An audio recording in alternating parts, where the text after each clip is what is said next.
Well, hello there. I'm Dollie Freeman. I am the creator of the Charlotte Mason Way Show, and I'm so excited to have you here today where we're going to be talking about something that most Charlotte Mason mamas probably seem a bit overwhelmed with because if you're anything like me, you may struggle with this because it was not really ever taught growing up. So, the exciting thing is, I have some pretty good tips that you should be able to use right today to get started. So let's get started with today's topic. Let me share my screen with you. Today's topic is to teach observation to your children. This is a very important aspect to the Charlotte Mason way, and you're going to learn that it's easier than you think. So let's get into the topic from Charlotte Mason's original series so that you understand what it is that she's saying about this topic. So what's important, I'm sorry, I cut that off at the bottom. What's important is for you to understand straight away that observation means the act or process of noticing or perceiving something and registering it as being significant in order to gain information. If you can understand this concept of what observation is, you can see why it's very important to the Charlotte Mason method. This is something that you're going to want to put a process into your children and help them when you're having that outdoor time, when you're actually in different surroundings, when you have the opportunity to just help them to think about the actions or processes of things that they can actually take notice of is so important.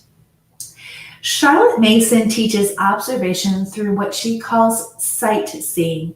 And if you've ever gone on vacation before, sightseeing is something that we talk about often. We go around and we see the sights. What you're going to learn as we're processing through this with the Charlotte Mason original writings is that you're going to see that sightseeing is a little different than what we call it today. So this is a real exciting thing for you if you've never learned it before. So you might want to grab a pencil if that is something that you want to do. So the very first tip in teaching observation is to teach them how to see. And it starts with saying, find out all you can about. And this is as simple as it is telling your children, find out all you can about, and you fill in that area. And this can be something that you can do in any location in the world. It's not just outside. It could be anywhere that you want. But observation is you must first learn how to see. And there's something that Charlotte Mason is going to kind of open up what that means. But I want you to first understand that to see is oftentimes we need to stay still long enough and learn how to see by slowing down and being quiet. A lot of times our ears will let us know that there's something to be observed. And so we want to get our senses. This is what Charlotte Mason talks about, getting our children at a really young age to be able to use their senses in order to help them to see. So this is a sensing option that even the youngest of your children can be a part of. And I encourage you to actually have your youngest children be part of this processing of teaching observation because they love it when they can use their senses. So this is a really good thing. But you want to start by having them kind of calm down and change what they're doing. That they want to be still long enough to learn how to see by slowing down and being quiet. But when you say, and you give them that question about go see what you can learn about, that sometimes is sending them away. All right, so this is what I want you guys to understand is that Charlotte Mason says that when we do this sightseeing and teaching observation, this is all play to children, but the mother is doing invaluable work. She is training their powers of observation and expression, increasing the vocabulary and their range of ideas by giving them the name and uses of an object at the right moment when they ask, what is it? Or what is it for? This is something that you're going to want to get better at, but it's okay if you don't know the answers yourself. It truly is. Now, Charlotte Mason says, Charlotte Mason mamas should know the answers to these things, but let's be realistic. I wasn't taught these things growing up, and you probably haven't either. So it's important to let your children know that sometimes we're learning together, but you're going to find the more that you do this these leaning in to learning about the world around you, and in this particular instance, she's speaking about the outdoors, is that you will learn fast and you will be able to answer those, what is it or what is it for? But you want to help your child to learn how to research it for themselves so that they can get to that point of self-education. But sometimes you might have to mirror what that looks like and answer them together. So it's fun for a child. So number 2, once you actually tell them to go see, how to see, you're going to teach them how to describe.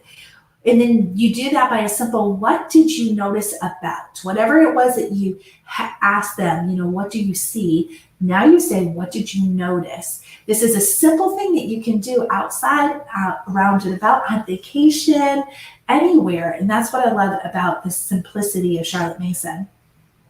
So once you understand that describing what they see is a form of narration based on what they observed. So it's the same skill that they're going to be doing for their reading, right? Or their listening of whatever is being read to them in their lessons. It's the same thing, but in this area, we're calling it describing. We're not calling it narration.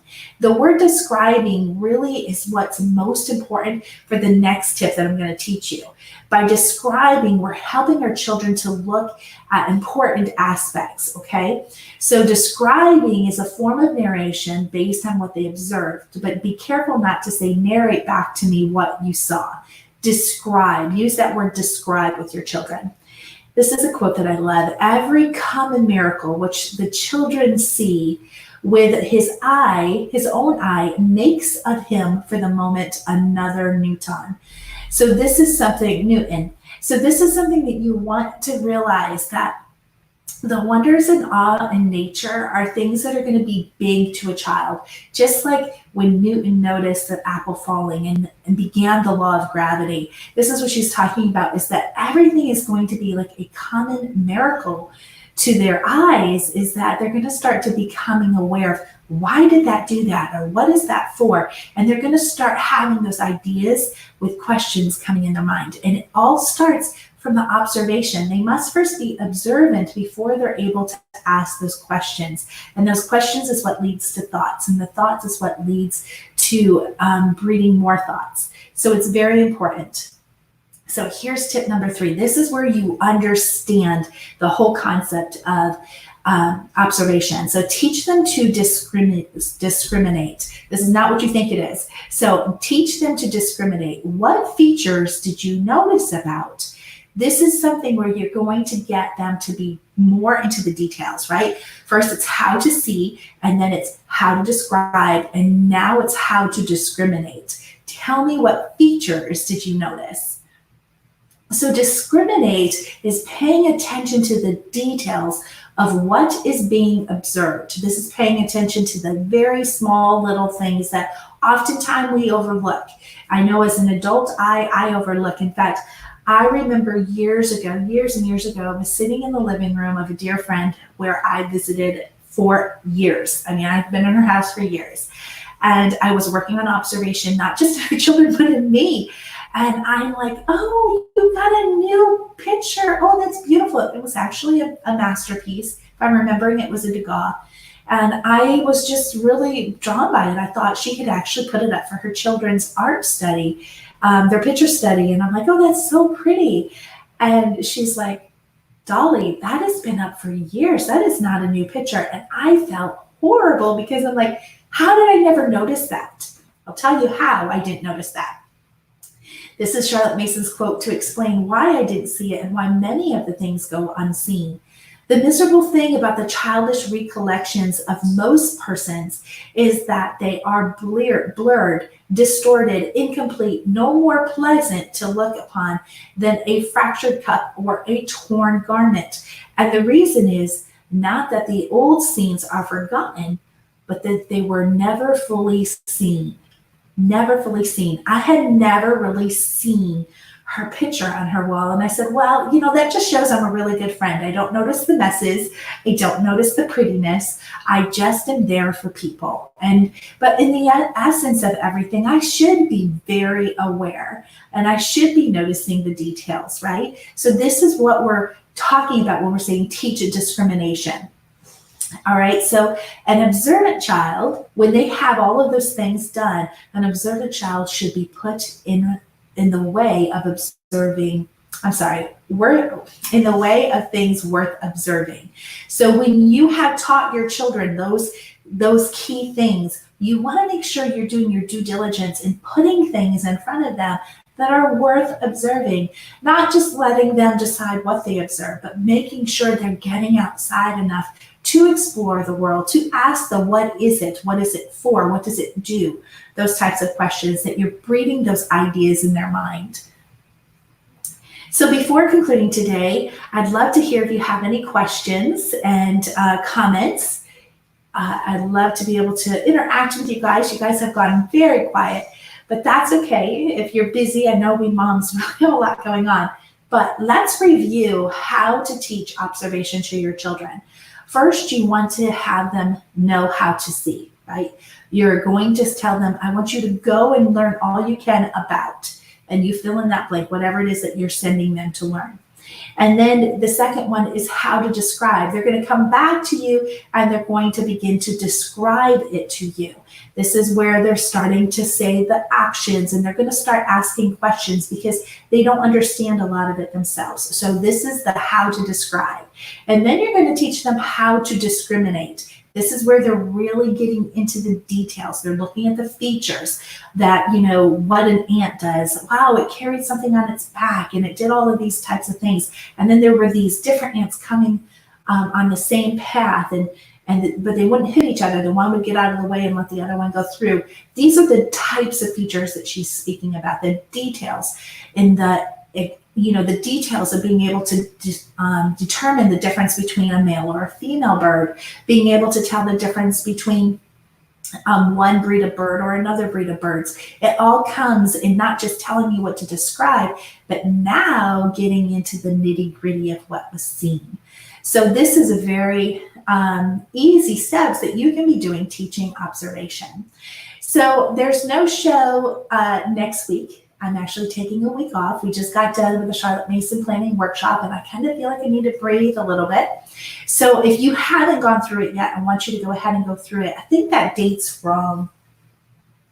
I think it's supposed to be the 13th. So I'm looking on my calendar. So be looking for the Charlotte Mason planning workshop again on the 13th of July. It'll be coming back. I've been opening it once a year, but I'm hearing a lot of moms saying I missed it. I really want to go through this planning workshop with you. So I'm going to bring it back, even though I did plan on it, but I believe the date is July 13th, not 12th. So if you haven't gotten on the wait list yet, just go to the charlottemasonway.com/workshop. There's a wait list for the next time. But I just want to encourage you to keep doing what you're doing, mamas. It's so worth the work, and you will, one day at a time, secure smoother and easier days the more focused and intentional you are on teaching your children the foundations and philosophies of the Charlotte Mason way. They work, and they can be something that you can do with confidence to not only get those things in place for the state's requirement, but do far above and beyond. All right, I'll see you in 2 weeks when I come back, and I have some good things for you that will encourage you in getting outdoors with your children. So be waiting for that. I can't wait to share it with you. Until then, bye for now.